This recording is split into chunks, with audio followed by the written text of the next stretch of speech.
नमस्कार, समाचार बुंदेलखंड में आपका स्वागत है। मैं हूं जॉली। आइए सबसे पहले नजर डालेंगे झांसी की कुछ खास खबरों पर।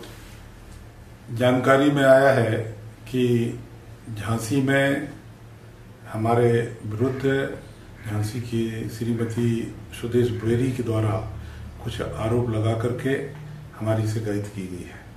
वो हमारे घर के बिल्कुल पड़ोस में हमारी दीवार से दीवार उनकी लगी है। 2018 में वो प्रस्ताव लेकर के आई कि हम इस मकान को बेचना चाहते हैं और हम बाहर जा रहे हैं।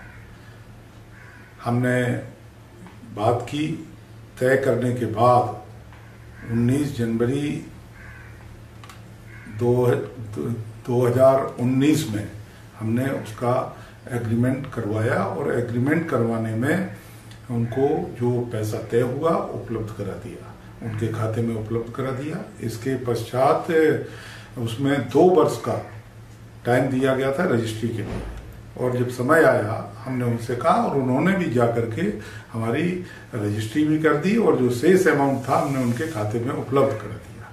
इसके पश्चात हमारे कुछ पारिवारिक परिजनों ने उनकी और छोटी छोटी संपत्तियां थीं उनको भी क्रय किया, उनके भी एग्रीमेंट हुए और जो रेट तय हुए, जो एग्रीमेंट में लिखे गए थे या जो रजिस्ट्री में लिखे गए थे, उसके अनुसार उनका पूरा पैसा, एक एक पैसा उनके खाते में उपलब्ध करा दिया गया। और लेकिन वो लगातार उसी मकान में रहती चली आ रही थी। हमने उनको कहा कि भाई अब 5 साल हो गए, 5 साल के बाद ये मकान अब खाली करिए।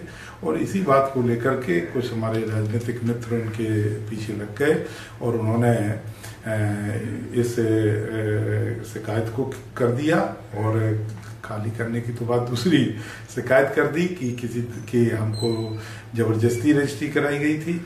अगर ऐसी बात थी तो 5 साल तक क्या करते रहे? 5 साल का समय हो गया, सारी संबंध मधुर थे, हर चीज थी, लेकिन उन्होंने जिस तरीके से लोगों के सिखाने में, बहकाने में ये कार्रवाई की है, पूरी तरीके से निराधार है। हमने उनका एक एक पैसा, हमारे पास सारी रजिस्ट्री के पेपर हैं और हमने उनको प्रशासन को उपलब्ध भी करा दिए हैं। हम तो चाहते हैं कि किसी सीनियर ऑफिसर के द्वारा इसकी जांच होनी चाहिए और जांच होकर के जो सही हो वो होना चाहिए। ये राजनीतिक षड्यंत्र के तहत केवल हमारी छवि को खराब करने के लिए, हमें बदनाम करने के लिए इस तरीके की कार्रवाई की गई है। मैंने आज तक कभी ना तो किसी के घर मकान पर कब्जा किया है, ना आज तक कभी किसी का हमने पैसा रोका है। एक एक पैसा मैंने उनका उपलब्ध कराया है, कोई पैसा बाकी नहीं है। जिस